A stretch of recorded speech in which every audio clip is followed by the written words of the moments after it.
बिस्मिल्लाहिर्रहमानिर्रहीम, अस्सलाम वालेकुम। मैं समी इब्राहिम और आप देख रहे हैं हमारा यूट्यूब और फेसबुक चैनल। अहम आज दिन है पाकिस्तान की सियासत में। इमरान खान साहब नैब की अदालत में पेश हुए, इंसदाद दहशतगर्दी की अदालत में पेश हुए और ज़मानत उनकी हुई। एक अदालत ने 31 मई तक और दूसरी ने 8 जून तक। बुशरा बीबी भी आई थी लाहौर से यहाँ पर, और अलकादर ट्रस्ट में जो एहतसाब अदालत है उसमें उनकी भी ज़मानत मंजूर हुई और 5 लाख रुपए के मचल के 2 घंटे से ज़्यादा रहे इमरान खान नैब के पास। मुख्तलिफ सवाल व जवाब हुए, लेकिन जो एक फ़ियर था, जो एक ख़दशा था कि उनको गिरफ़्तार कर लिया जाएगा, वो उससे आज जान बच गई। इसके बावजूद कि वहाँ पर बड़ा कड़ा पहरा था, ख़ास तौर पर नैब के ऑफ़िस में। लेकिन मैंने देखा कि इर्द गिर्द जो कुछ फासले पर पीटीआई के कुछ लोग और आम शहरी वो खड़े थे, एक बेबसी की तस्वीर बने हुए, और उनके चेहरे बता रहे थे कि वो इस वक्त उनके जज्बात क्या हैं। पुलिस वाले भी थे लेकिन, और दूसरी लॉ इन्फोर्समेंट भी थी, लेकिन उन लोगों के साथ बड़ी मोहब्बत से पेश आ रहे थे। और मुझे ऐसा लगा जब 2-4 लोगों से बात हुई कि अगर ये वर्दी इन्होंने ना पहनी हो तो ये भी यहाँ पर इमरान खान जिंदाबाद के नारे लगाने लग जाएं। तो एक माहौल जो नज़र आया हमें, मैंने सुबह भी अपने वीलॉग में आपको बताया कि बहुत ही कड़ा पहरा था, लेकिन लोगों के जो दिल हैं वो इमरान खान के साथ धड़क रहे हैं। सुप्रीम कोर्ट ऑफ पाकिस्तान में भी एक इम्पॉर्टेंट हियरिंग थी। इलेक्शन पंजाब में जो नहीं हुआ उस पर इलेक्शन कमीशन ने एक रिव्यू फाइल किया, और उसमें इलेक्शन कमीशन क्या चाह रहा है अदालत से वो मैं आपको बताऊँगा आगे चल कर। लेकिन एक बड़ी अहम बात जिसका तज़किरा करना, जिसका जिक्र करना बहुत ज़रूरी है। शहबाज शरीफ साहब वज़ीर-ए-आज़म पाकिस्तान ने on the floor of house एक बात कही है, और उन्होंने ये कहा है कि पाकिस्तान फ़ौज के सरबराह जनरल आसिम मुनीर जब ISI के सरबराह थे तो उन्होंने इमरान खान साहब को एक फ़ाइल दी, एविडेंस दिया कि इमरान खान साहब की जो अहलिया हैं वो करप्शन में इन्वॉल्व हैं। तो इस पर इमरान खान साहब बहुत खफा हुए, और ये वजह थी कि जनरल आसिम मुनीर को DG ISI का ओहदा, जो एक टेन्योर पोस्टिंग होती है, वो 8 महीने के बाद 2019 में उनको उससे हटा दिया गया।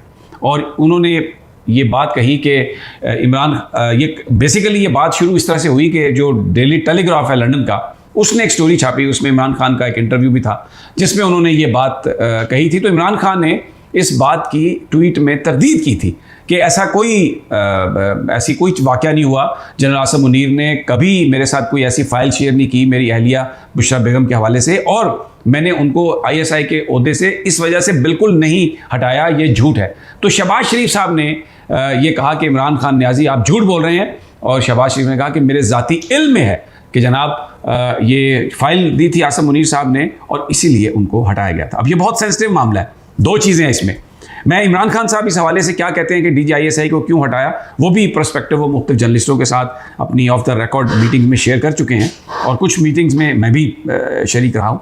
तो उसमें बुनियादी तौर पर जो सवाल जो है ये बड़ा अहम है कि शहबाज शरीफ साहब ने जो बात कही है, उनको 1 साल हो गया वज़ीर-ए-आज़म बने हुए, तो उन्होंने ये जो बात कही है इसका इल्म क्या उन्हें वज़ीर-ए-आज़म बनने के बाद हुआ? अब अगर वज़ीर-ए-आज़म बनने के बाद हुआ तो इसकी और डायमेंशन है, और अगर वज़ीर-ए-आज़म बनने से पहले उनके पास ये इल्म था इस बात का कि ऐसा कोई वाक़या हुआ, तो फिर ये जानना बहुत ज़रूरी है कि उन्हें किसने बताया। क्योंकि अगर हम देखा जाए DG ISI के तौर पर जब हटाया गया जनरल आसिम मुनीर साहब को, तो उस वक्त 3 बंदों को इसका पता होगा ना। एक इमरान खान वज़ीर-ए-आज़म हटाने वाले, एक जनरल आसिम मुनीर हटने वाले, और एक आर्मी के सरबराह जनरल बाजवा। इसके अलावा तो किसी को इल्म नहीं होगा। तो अगर किसी ने दौरान सर्विस किसी को, शहबाज शरीफ साहब को बताया, जनरल बाजवा ने बताया ऑफिशियल सीक्रेट एक्ट की खिलाफवर्जी, जनरल आसिम मुनीर साहब हटे हैं इसलिए ये तो बहुत इस बात का इम्कान कम है कि उन्होंने किसी को बताया होगा, और इमरान खान साहब तो इस बात को तस्लीम ही नहीं करते, इसलिए उनसे ये मंसूब करना कि उन्होंने ये बताया, वो तो कहते हैं ये बात ही गलत है। तो अब अगर बतौर वज़ीर-ए-आज़म के शहबाज शरीफ साहब को जो दूसरा नुक्ता है बने हैं, इस बात का पता चला और उन्होंने ये बात फ्लोर ऑफ द हाउस पे कह दी है, तो ऑफिशियल सीक्रेट एक्ट की वायलेशन के वो मुर्तकब हुए हैं। अब मैं भी उन जर्नलिस्टों में शामिल हूँ जब हम ये बातें बहुत सुनते थे सोशल मीडिया पर और इधर उधर। इमरान खान साहब से हमने सवाल किया कि जनाब ये जनरल साहब की जो हटाए जाने की इत्तलात हैं, ये इस हवाले से कि उन्होंने बुशरा बीबी की करप्शन के आपको सबूत दिए, तो इमरान खान साहब ने इस बात की हमेशा तरदीद की। हमारे साथ भी, मेरे साथ भी, जब मैं मुख्तलिफ जर्नलिस्टों के ग्रुप में मिला और ये मौजू ज़ेर बहस आया, तो उन्होंने कहा कि कतई तौर पर ऐसा कभी कुछ नहीं हुआ। जनरल आसिम मुनीर से मेरे बहुत अच्छे ताल्लुकात, और जनरल आसिम मुनीर एक बहुत कॉम्पिटेंट ऑफिसर है। Imran Khan always praised about the integrity of general Asim Munir, और उसमें उन्होंने हटाए जाने के बारे में उन्होंने कहा कि बेसिकली ठीक है, दो चीज़ें थी। एक कि जनाब जनरल फैज़ हमीद को वो आर्मी चीफ बनाना चाहते थे, इसलिए उनको बतौर ISI चीफ कंटिन्यू कराना चाहते थे, और दूसरा आसिम मुनीर का हटाया जाना। तो इमरान खान साहब ने हमेशा ये बात कही कि आसिम मुनीर साहब के साथ उनको हटाने की वजह पॉलिसी डाइवर्जेंट्स थे, और वो इस हवाले से कहते थे कि ईरान का मामला, तुर्की का मामला और चाइना का मामला, इन इश्यूज़ पर पॉलिसी के हवाले से कुछ इश्यूज़ थे जिस पर मैंने ये मुनासिब समझा कि आसिम मुनीर साहब कहीं और सर्विसेज अपनी अदा करें। और जनरल फैज़ हमीद को जो रखा, तो इस पर भी सवाल किया कि आप उसको आर्मी चीफ बनाना चाहते थे, क्या वो आपके लिए पॉलिटिकल इंजीनियरिंग कर रहे थे? आपको तोड़फोड़ पॉलिटिक्स में जो नून लीग कहती है कि वो मामला था कि 2030 तक रखना है, तो उन्होंने कहा कि ये भी कतई तौर पर गलत है। फैज़ हमीद साहब को इसलिए रखा था, और रखना मैं चाहता था कुछ अर्सा और, क्योंकि अमेरिका विड्रॉ कर रहा था अफ़गानिस्तान से। उनके विड्रॉल की वजह से सिचुएशन एक बन रही थी, और फैज़ हमीद शुरू से ही इस चीज़ को डील कर रहे थे। तो मेरी ये ख्वाहिश थी कि जब तक वो चीज़ ना हो जाए, उस वक्त तक अगर फैज़ हमीद साहब रह जाएं तो ये मुनासिब होगा। ये उनका वर्जन है। अच्छा, मेरी फ़ौज के बहुत सारे दूसरे लोगों से भी बात हुई।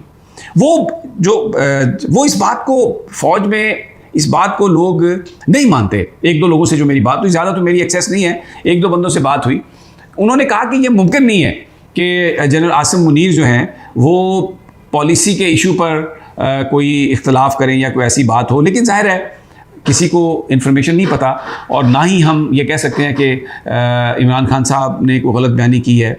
आसिम मुनीर साहब का तो इस सारी गुफ्तगू में कहीं पर भी ये शायबा तक नहीं है कि ये बात उन्होंने कहीं की हो। तो इमरान खान साहब ने जो इस बात की हमेशा तरदीद की है कि कोई उनको फ़ाइल आसिम मुनीर साहब ने नहीं दी थी। अब शहबाज साहब जो हैं on the floor of the house वो कह रहे हैं, और नून लीग के लोग ये कहते हैं जी देखें जी, फ्लोर ऑफ द हाउस पे तो उन्होंने बयान दिया तो उसकी कोई बड़ी हैसियत है। तो फिर एक सवाल उठता है कि फ्लोर ऑफ द हाउस पे तो मियाँ साहब कहते थे ये हैं वो ज़राए, ये हैं वो ज़राए, और वो झूठे कतरी खत और सारे तो झूठ बोलने के तो ये माहिर हैं जो शहबाज शरीफ और नवाज शरीफ साहब हैं। बहरहाल ये एक बड़ी कंट्रोवर्सी जो शहबाज शरीफ साहब ने एक क्रिएट की है, which surrounds the person of general Asim Munir. और बहुत सारे लोगों का ख्याल है कि शरीफ ख़ानदान जो है बज़ाहिर तो फ़ौज से बड़ा प्यार करता हुआ नज़र आता है, लेकिन इनका जो असल जो इनका मकसद है वो जो है वो पाकिस्तान के इदारों को बदनाम करना है। तो बहरहाल आज का दिन इस लिहाज से अच्छा कि इमरान खान साहब गिरफ़्तार नहीं हुए, कहीं पर अनरेस्ट नहीं हुआ, और वो लाहौर की तरफ वापसी उनकी। और सुप्रीम कोर्ट में इलेक्शन कमीशन की ख्वाहिश थी उनके वकील की, आज जो आर्गूमेंट उन्होंने दिए कि रिव्यू पटिशन में उनको वो सारे आर्गूमेंट करने की इजाज़त दे दी जाए जो उन्होंने पहले नहीं किए, और इसको जो रिव्यू है वो दर हकीकत एक फ़र्स्ट अपील के तौर पे भी ट्रीट की जाती है। बहुत उन्होंने हवाले भी दिए, लेकिन जजेस को इस पर पूरी तरह कन्विंस नज़र नहीं आ रहे थे। उन्होंने तारीफ़ की, और एक और जो बड़ी अहम बात थी कि कंसाइज स्टेटमेंट जो है, यानी एक बयान अटॉर्नी जनरल साहब ने हुकूमत का मौक़िफ़ रखा है बेंच के सामने, जिस पर उमर अता बंदयाल साहब ने कहा कि चलें, एक अच्छी बात यह हुई कि अब वो बहस ख़त्म हुई 4-3 और 3-2 वाली, हमारे सामने आके अगर आपने कंसाइज स्टेटमेंट दी है तो इसका मतलब है कि आपने मान लिया कि ये 3-2 का जो फैसला है यही कानूनी और हकीकी फैसला। बहरहाल कल फिर इंशाल्लाह मुलाकात होगी सुप्रीम कोर्ट में इलेक्शन कमीशन के वकला की और जजेस की, वहाँ पर जो होगा वो हम आपको बयान करेंगे। लेकिन मुझे अगले वीलॉग तक इजाज़त दीजिए। आला निगहबान।